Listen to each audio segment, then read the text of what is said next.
ᱡᱚᱦᱟᱨ ᱥᱟᱱᱟᱢ ᱠᱚᱜᱮ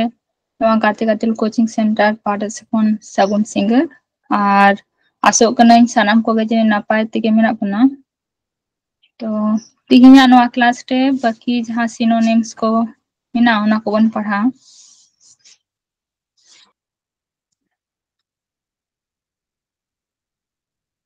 ᱱᱚᱜᱼᱚᱭ ᱧᱮᱞ ᱛᱟᱵᱚᱱ ᱯᱮ ᱯᱳᱭᱞᱳ ᱨᱮ ᱢᱮᱱᱟᱜᱼᱟ ᱞᱮᱢᱮন্ট। ল্যামেন্ট মানে চেয়ে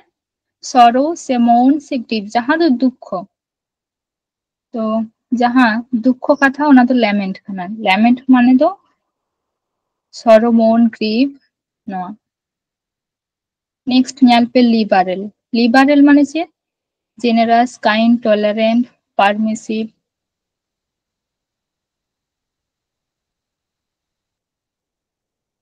নেক্সট ᱧᱮᱞ ᱯᱮ লিনেন্ট। লিনেন্ট মানে চেয়ে ফরবিয়ারিং সে ফরগিভিং সে কম্পেশনেট সে মাইল্ড।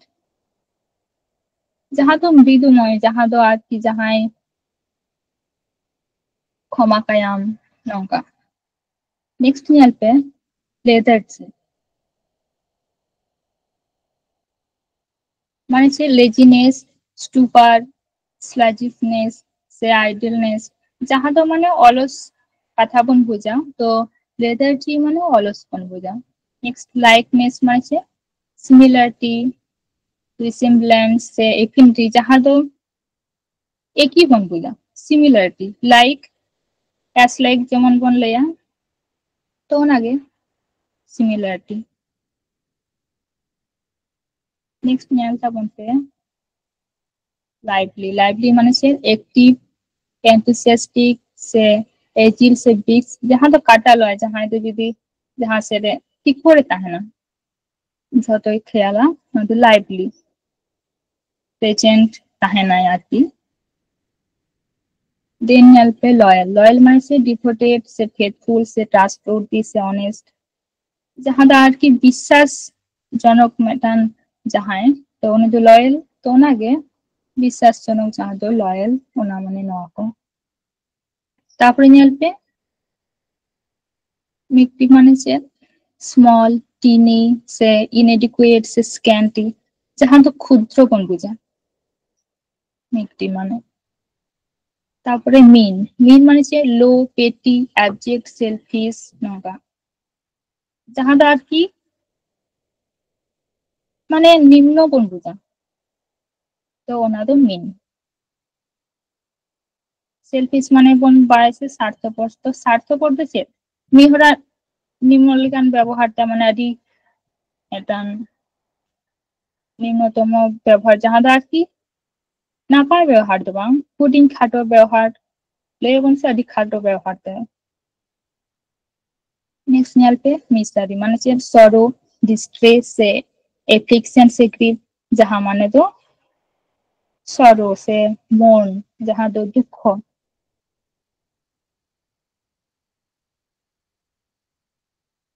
नेक्स्ट ᱧᱮᱞ ताबन पे नोंडे 11 रे मॉर्बिड। मॉर्बिड माने अनहेल्दी डिसीज গ্যাস্ট্রি से हॉरिड जहाँ तो अनहेल्दी माने बन बुझाচ্ছে যত যে অসুস্থতা মানে সুস্থ ভাব দো বাং তো ওনাগে মরবিড।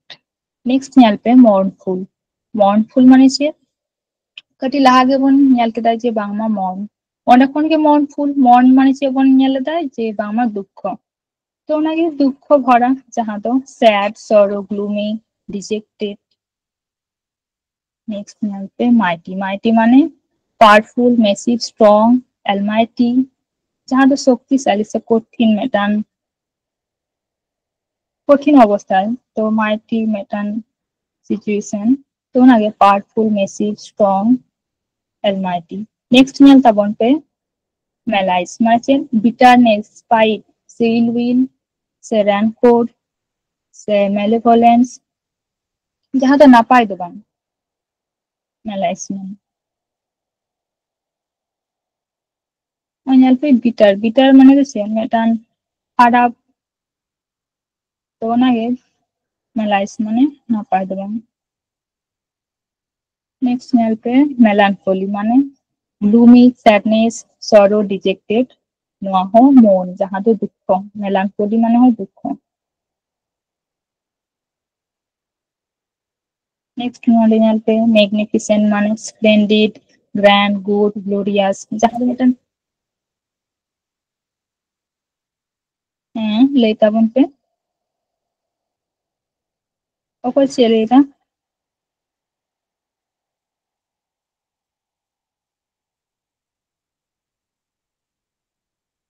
ñel पे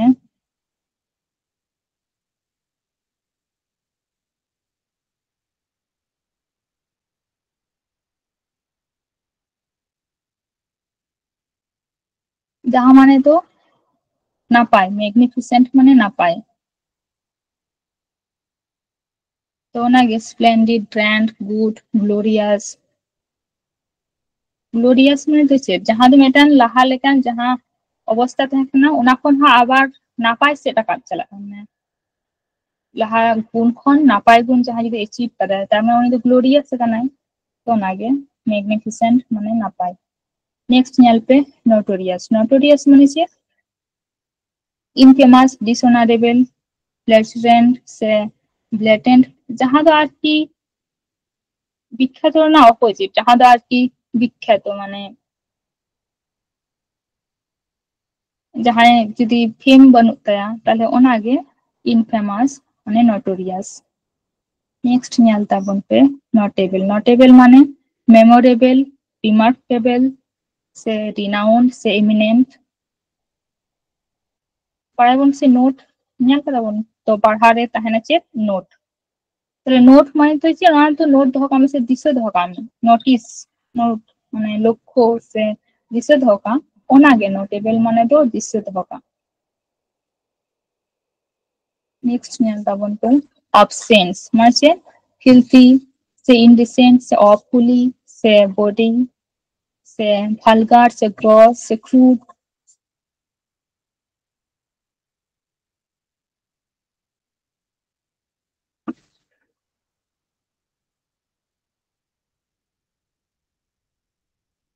নেক্সট নিয়ে তাবন पे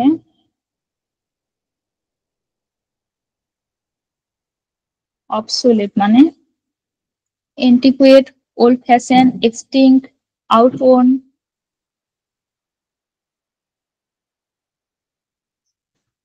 जहां दो आरकी ट्रेंड रे बनवा नोंका ऑब्सोलेट माने जहां दो ट्रेंड खन ऑचो काना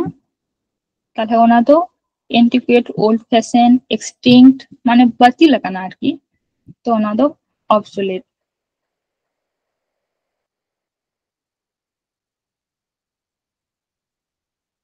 ओंडे ñel ताबन तो ऑफशूट माने ट्रस्ट प्रेशर इम्पोर्चुनेट से इंटरफेयर माने जहां दो मेटन चाप एम ट्रस्ट माने हो मेटन प्रेशर तो ऑफशूट माने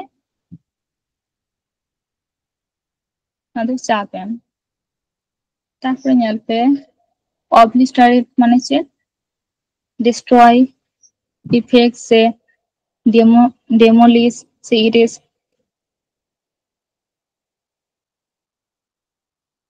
जहां तो आरकी बातिल ऑब्लिटरेट माने बातिल तो बातिल माने ओना दो ध्वंस से इफेक्ट से डेमोलिश माने हो ध्वंस के काना जहां दो डिस्ट्रॉय इरेज माने मुछो बन बाड़ाया तो नोडे नोडे ñel पे opportune माने से टाइमली से कन्वीनियंट से एप्रोप्रिएट से वेल चोजन जहां दो आरकी निर्दिष्ट कोनो यदि बाछा ताहले ओना दो opportune तो ओनागे opportune तारपरे ñel पे pensive माने से thoughtful से rational से contemplative से reflective जहां दो आरकी भावुक से जहां जहां आरकी जहां चितान रे भावना गानो लेकान ओना दो pensive तीखोर जहां जिनिस जुदी ताहले ओना जिनिस तो अवश्य आबो चिनते लगाबो ना तो ओनागे pensive नेक्स्ट ñel पे पैंथेटिक माने मूविंग टचिंग से डिस्ट्रेसिंग से लैमेंटेबल माने जहां दो जटेर स्पर्श pathetic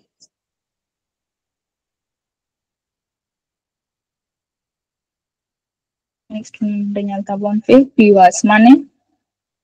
religious holy devout god fearing जहाँ तो मित कथा ते तो पवित्र तो पवित्र रिलेटेड जहाँ को कना झतो गे pious रहियो तारपर पेरिनियल माने जे perpetual से permanent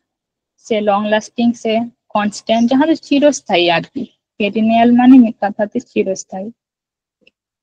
तारपरे portray माने जे डेली से डिपिक्ट से ड्रॉ से स्केच बड़ाई बन तो पोर्ट्रेट आजम कदा बन तो ओनागे पोर्ट्रे माने तो आंकाव आर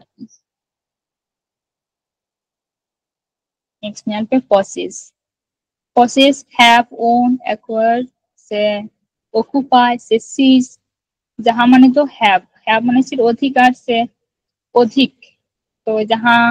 ताहेन बन बुझा ओनागे possess মানে ᱧᱮᱞ ᱯᱟ যেমন seize মানে তো মিদ রকম অধিক মানে বন্ধ সে দখল নঙ্কা তো जहाँ যদি অধিক কিদায় মানে আইসিস কাদায় नेक्स्ट ट्रेट माने चैटार से बेबेल से टेटल से टॉकेटिव जहाँ तो जुदी रॉड बर्थी रॉड तो उन्हीं तो चैटार करना बांगमा दोमे रॉडा तो उन्हीं के ट्रेट अतिरिक्त रॉड जहाँ तो नेक्स्ट जानता बन के प्रोडिगल माने से एक्स्ट्रावेजेंट से वेस्टफुल से स्पेंट थ्रिप से स्क्वांडर जहाँ तो मिट कथा ते ক্ষতিপূর্ণ বুঝা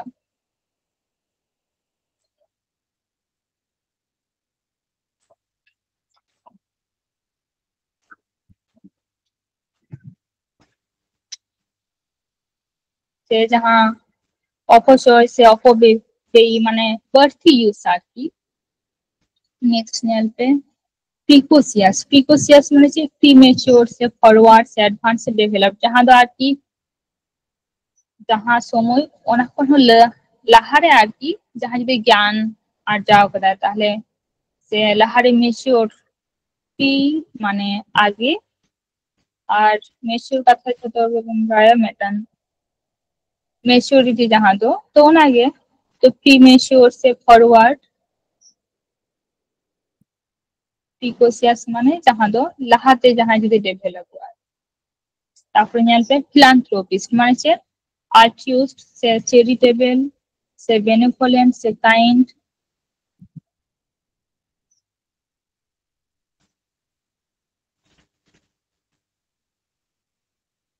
philanthropist माने से नोआ लाहाते ले पेटना जहाँ दो आरकी जहाँ दो हर चितान रे दाया तहन तया और এটা হরে সাহায্য করে কিন্তু philanthropist ᱧᱮᱞ पे पैट्रोनाइज माने से condescend से stoop से snub तो जहाँ तुम मित कथा ते तो जहाँ যদি ধমক কাটে জাহানায় রড়ায়া ওনা প্যাট্রোনাইজ মানে condescend से stoop से snub जहाँ दो এগের কথা তারপর ᱧᱮᱞ पे penalize মানে castigate से chastise से punish जहाँ दो और ᱧᱮल पे penal on penalize মানে মিত कथा तो শাস্তি ternyata bonke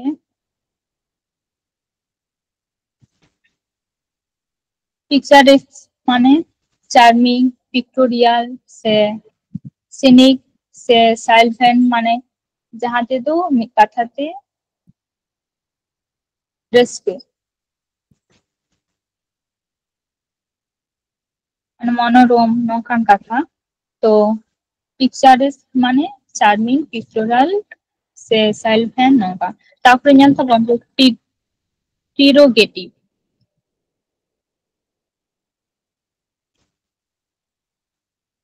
মানে প্রিভিলেজ से एडवांटेज से एक्सेप्शन से राइट जहाँ तो অধিকার কোন বুঝা প্রিরোগেটিভ মানে অধিকার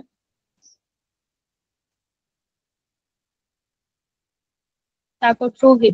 প্রোহিবিট মানে কোন বাড়াই গিয়া যত যে বাংলা যাহা দো নিষিদ্ধ কথা তো ওনাকে ফরবিট ইন্টারডিক্ট প্রিভেলেন্ট প্রিভেন্ট সে ব্যান तो जहाँ दो बाधा एम ओनागे प्रोहिबिट तो तापरे पुलिस माने प्लांडर लूट रॉब डेस्ट्रॉय स्टील जहाँ दो लूटपाट से कुम्रू नंका पुलिस माने तापरे nyate pioneer माने से টাচিং মুভিং সে হার্ট রেন্ডিং जहाँ दो মন খন जहाना चोटे तो ओनागे पायोगनेट माने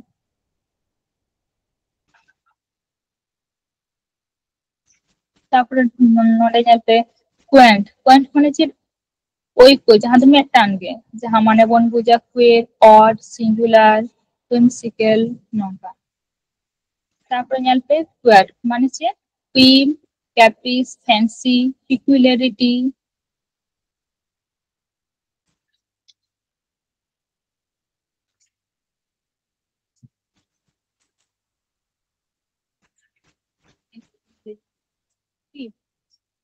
মানে রিটোর্ট রেপার্টি রিমার্ক টেস্ট जोक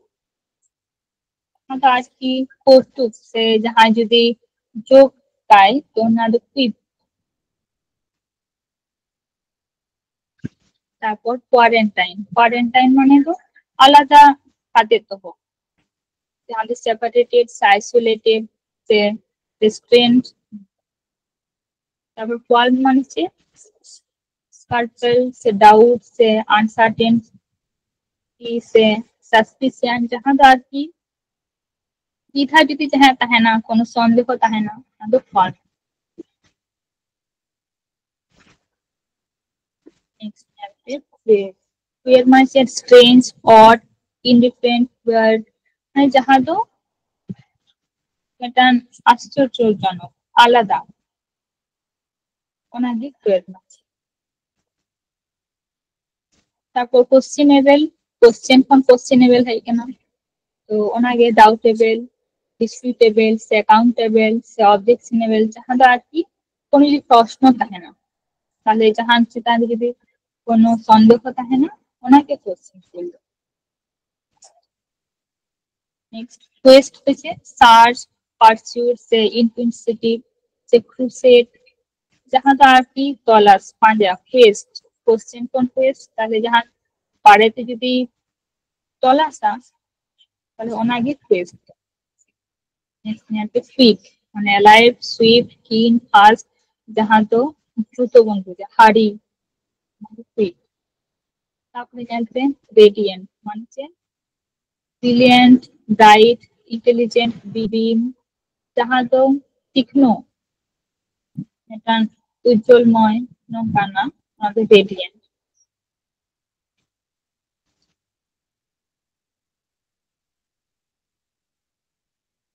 আমাদের জানতে রিফাইন্ড রিফাইন্ড মানে হচ্ছে এলিগ্যান্ট পলিশড কালচার সে সফিস্টিকেটেড जहाँ তো বিখ্যাত না পায় এমন ব্যাপার যাহা তো আর কি নিয়াল লেখান নিয়াল জনক জিনিস তো ওনাকে এলিগ্যান্ট মেটা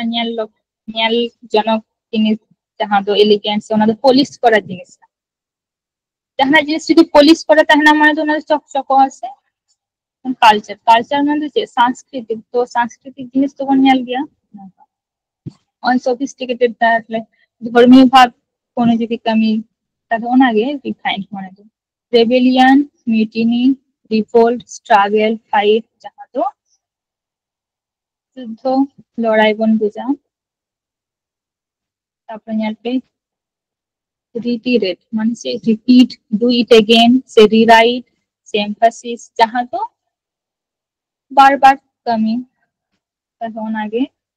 রিটিরেট রিমোর্স রিমোর্স মানে সে রিপেন্টেন্স সে রিগ্রেট থ্যাংক ইউ সে গ্রিভ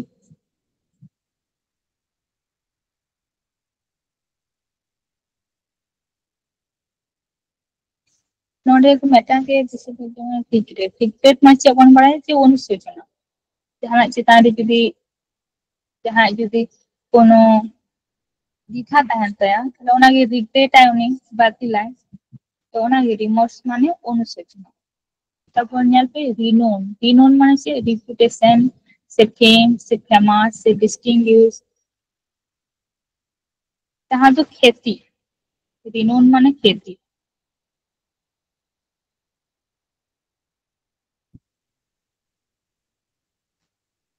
ᱱᱚᱰᱮ ᱧᱮᱞ ᱫᱟᱵᱚᱱ ᱯᱮ rejoice ᱢᱟᱱᱮ ᱪᱮᱫ excite delight happy glad ᱢᱤᱫ ᱠᱟᱛᱷᱟ ᱛᱮ ᱡᱟᱦᱟᱸ ᱫᱚ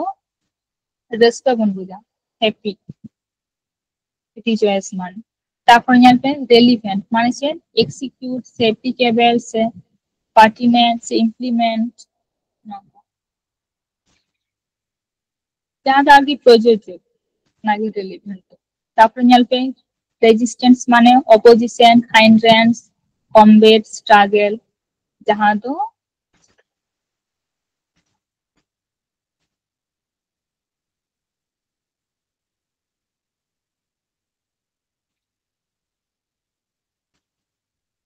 যাহা তো মিট কাথাতে ভিন্ন আর রেজিস্ট্যান্স মানে যাহা তো বাধা এম তো বাধা এম মানে তো ওনা তো আলাদা কাতে তাহে না তো ওনাকে রেজিস্ট্যান্স মানে ভিন্ন যাহা বন বুঝা তো অপোজিশন সে হাইন্ড্রেস সে কমবেট সে স্ট্রাগল স্ট্রাগল মানে তো সে যাহা তো যুদ্ধ মেটান তো যুদ্ধ নানা রকম হইতে তাবো না যাহা তো ভিন্ন লেখান তো যুদ্ধ মানে কি মিটাম ভিন্ন ভিন্ন দল তাহেন তাবো না তো ওনাকে রেজিস্ট্যান্স মানে যাহা তো ভিন্ন তারপর রিউন ñel pe রিউন মানে সে destruction downfall से wreckage से devastation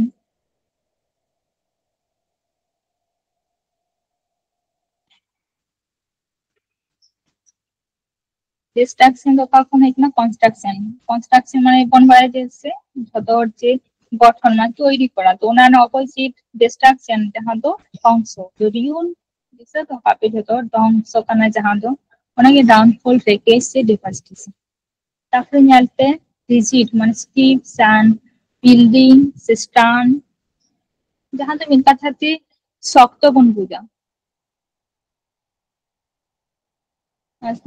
से कठिन जहाँ दाटी ओनागे रिजिड नेक्स्ट नियल पे रैश रैश माने से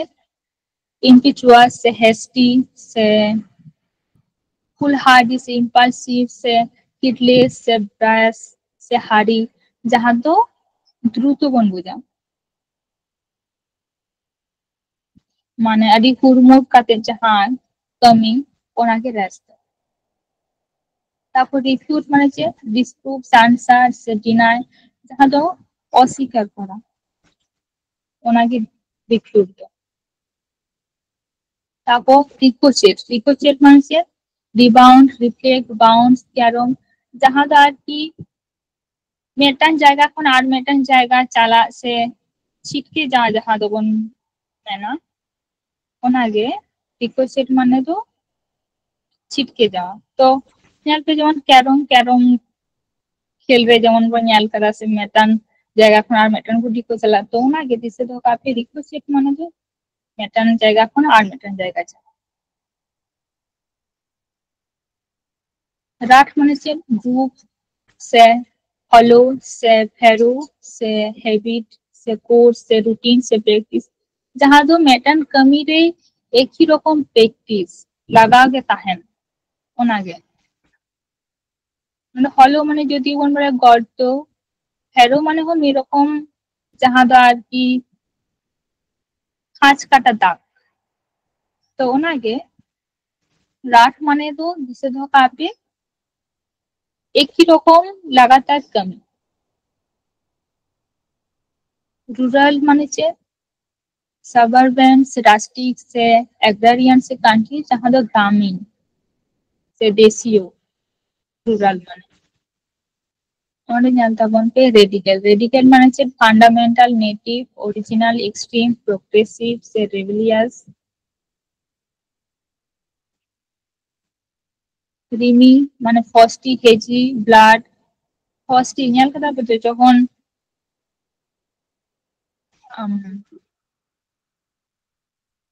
বরফ নেরুয়া অনার সময় ওকালেতে চারিদিকে ধোঁয়াশা ধোঁয়াশা মানে সাদা সাদা ভাব চারিদিকে চেহ বাং নেলুরুমা পরিষ্কার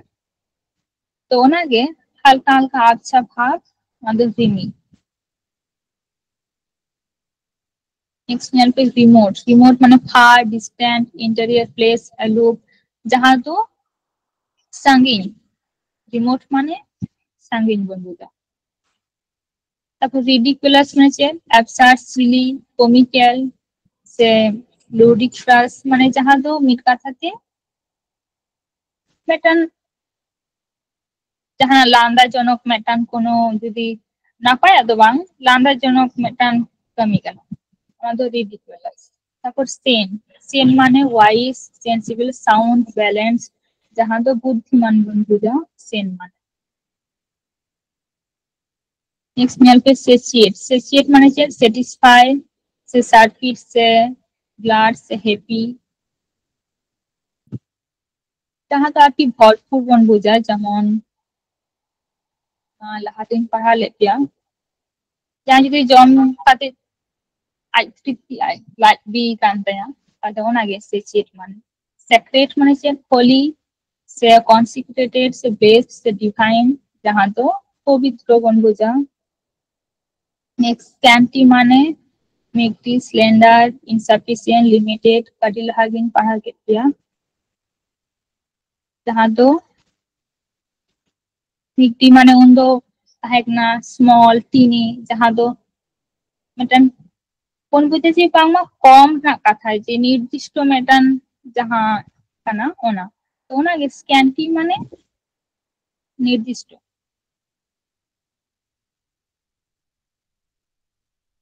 তারপরে ñel pe স্কল্ড মানে চাইল্ড, সে রিবুট, সে রেল, সে কমপ্লেন, যাহা দো বকাঝকা করা, এগের আর কি। স্কল্ড মানে এগের। স্ক্রুটিনাইজ মানে যে এক্সামাইন, ভিউ, স্টাডি, অ্যানালাইজ, সে ইন্সপেক্ট, যাহা দো পরীক্ষা আর কি, পরীক্ষা করে স্ক্রুটিনাইজ কাতে ñel মানে আডি ঠিক নাপায় ভাবে পরীক্ষা কাতে ñel। স্কর্চিং, স্কর্চিং মানে যে যাহা দো রহর বন বোঝা, তো ওনাকে সোয়েল্টারিং, সিয়ারিং, বার্নিং, ফ্লারি মানে অতিরিক্ত সিতুং তে যাহা রহর অনা দো স্কর্চিং।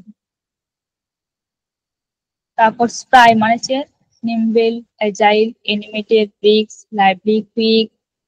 যাহা দো হাড়ি বন বোঝা, সে হেস্ট বন বোঝা, ওনাকে স্প্রাই মানে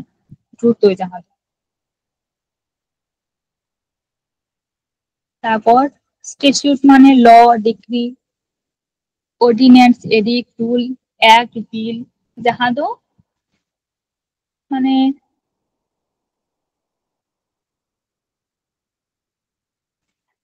ᱡᱟᱦᱟᱸ ᱫᱚ ᱟᱨᱠᱤ ᱟᱵᱚᱣᱟᱜ ᱟᱭᱤᱱ ᱫᱤᱠ ᱫᱤᱭᱮ ᱡᱚᱫᱤ কোনো রুল তাহেনা, নিয়ম তাহেনা, ᱚᱱᱟ ᱫᱚ স্ট্যাটিউট মানে সংবিধি, ᱡᱟᱦᱟᱸ ᱫᱚ ᱟᱨᱠᱤ ᱠᱟᱛᱷᱟ ᱛᱮᱫᱚ ᱢᱟᱱᱮ সংবিধান ᱨᱮᱱᱟᱜ নিয়ম, বিধি মানে নিয়ম ᱛᱟᱵᱚᱱ ᱛᱚ ᱚᱱᱟᱜᱮ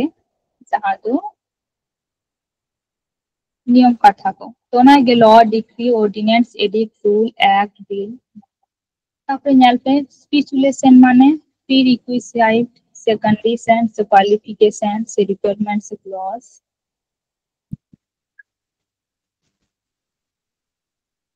তারপরে নলে ñel pe subterfuge মানে ploy, স্কিম, সে স্ট্র্যাটেজেম, সে ডিসিট, সে ডিসেপশন।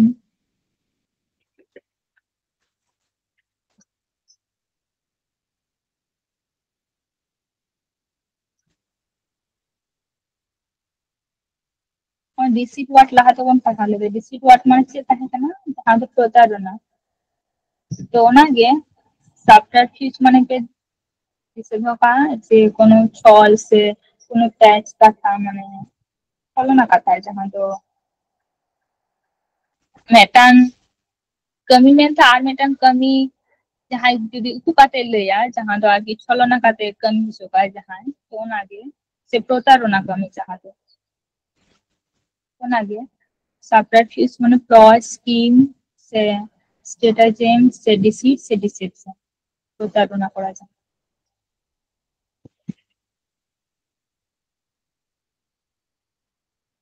অনেক বলতে সাবস্টেন্সিয়েট মানে অথেন্টিসিট, অথেন্টিকেট, সে ভ্যালিডেট, সে কনফার্ম, সে ভেরিফাই, সে করবোরেট, সে অ্যাটেস্ট।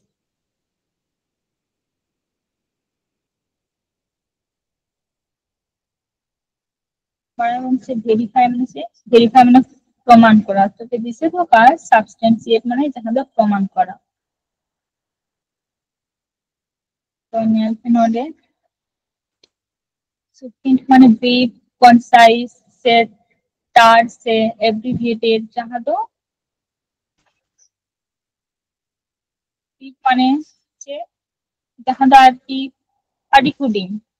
তো না আগে succinct মানে তো ছোট্ট সংক্ষিপ্ত जहाँ दो sensual মানে কার্নেল से फ्लेसी से voluptuous से attractive नेक्स्ट ᱧᱮᱞ पे servile মানে slavish से docile से timid से mean जहाँ तो मीट कथा पे तो ले अपन जे जहाँ जहाँ से ताদের যদি দাস্যভাব ব্যবহার মানে চাকলে কার কি কমি হয়েছে जहाँ সার্ভাইল বন্ধু নাইস লেটিস docile timid মানে তো বড় পয়েন্ট যে বিরু जहाँ तो বতরায় তো বতরায় कथा तो ओका लेकर जे उन्हीं जहाँ लेकर को अच्छी उनका एक कमी है बढ़ती बाइले दाग तो ना पे दिसे तो का सर्वाइल माने जहाँ तो दास्य एक कमी है नेक्स्ट स्ट्यूट माने एस्ट्यूट से perspicacious से केनी से कैलकुलेटिव जहाँ तो तीक्ष्ण आर्ट जहाँ यदि तीक्ष्ण आदि ঠিক করে তাহে না লাগে স্টিউট মানে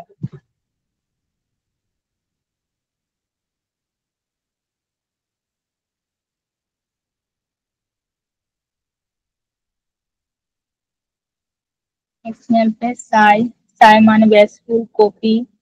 डिफिडेंट से हेसिटेंट नेक्स्ट सोलिटरी माने सिंगल hermetic isolated desolate जहाँ तो एकाकित्व नेक्स्ट में आते sordid माने ugly dirty squalid से devastate माने जहाँ तो চেহারা দবাং নাপাই দবাং ওনাগে sordid specimen মানে prototype model sample dummy से example हो हुआ specimen माने जहाँ तो आपकी नियम से जहाँ नमूना স্ট্যাটিক মানে ফার্ম অ্যাডামেন্ট ফিক্সড স্ট্যাটিক মানে ছোট ঘরকে কোন বাড়ায় যে যাহারা যদি নির্দিষ্ট কাতে তাহে না ফিক্সড তাহে না বাং চেঞ্জ মানে স্ট্যাটিক কনস্ট্যান্ট নঙ্কানা তারপরে নেলপে নলে স্পুরিয়াস মানে ফেক কাউন্টারফিট আর্টিফিশিয়াল সে ফলস যাহা তো নকল স্পুরিয়াস মানে নকল যাহা তো তারপর নলে নেলপে স্টেরাইল মানে আনপ্রোডাক্টিভ সে ব্যারেন সে ইম্পোর্টেন্ট সে ডিসইনফেক্টেড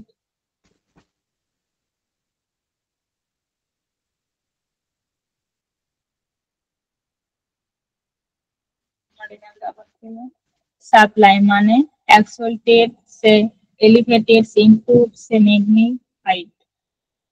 তারপরে নর্ডিনাল पे superficial মানে shallow illusion dream outward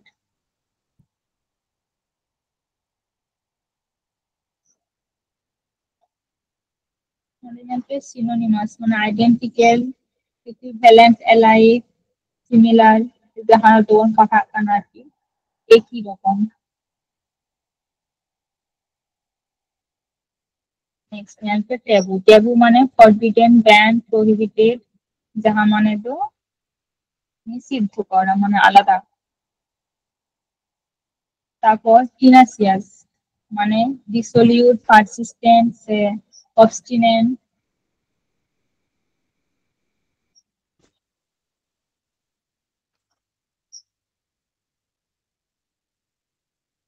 নর্ডিনালকে innate মানে যে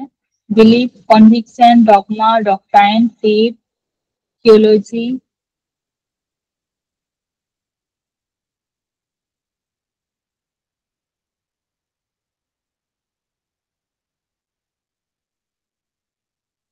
ইনেট মানে বিশ্বাস আর কি তারপরে হেল্পে থেরাপিউটিক্স মানে কিউরেটিভ রেস্টোরেটিভ রিকারপেটিভ রেমিডিয়াল যাহা আর কি চিকিৎসক মানে কোনো চিকিৎসাবাদী, থেরাপিউটিক, থেরাপিউটিक तो चिकित्सावादी जहाँ पे होना है। यहाँ पे क्योर और क्यूरेटिव है क्या ना, not restorative, not recuperative, not remedial. তারপরে यहाँ पे टेम्पारेट মানে मॉडरेट, बैलेंस्ड, कंट्रोल, सेंसिबल।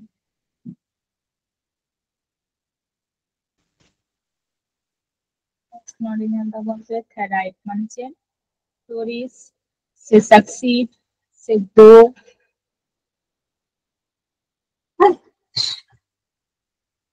जहाँ दो সফলতা বোঝায়, টাইপ মানে,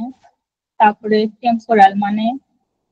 ওয়ার্ল্ডলি, সে ম্যাটেরিয়ালিস্টিক, সে ইমপারমানেন্ট, সে ইফেমেরাল, जहाँ আর কি স্থায়ী, টেম্পোরাল মানে। তারপরে আসবে টাইরেট মানে আউটবাস্ট, সে denunciation, সে হেডিং, সে স্পিচ, সে ব্যাক রাইট।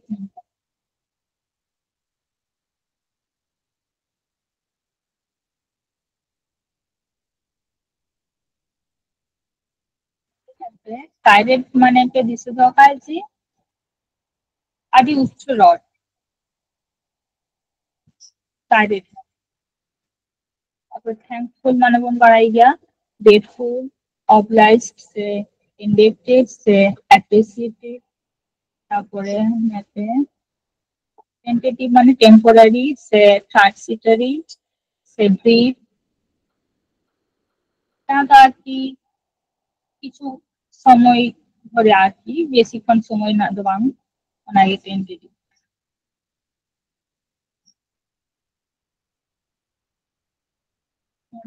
টাইরান, টাইরান মানে অটোক্রেট, সে ডিসপোট, সে ডিক্টেটর, সে অপ্রেসার, তো অত্যাচারী। অপ্রেসার মানে প্রেসারে ময় তো ওনাকে অত্যাচারী টাইরান মানে। তারপর টাইরো মানে অ্যামাচিউর, সে নভিস, সে অ্যাপ্রেন্টিস, সে নিওফাইট, যাহা দো আর কি যাহাই আর যদি নতুন নতুন জাহানায় সেরাইরা কোনো জ্ঞান ঠিকঠাক বাং হইতান অল্প জ্ঞান যাহা দো টাইরো।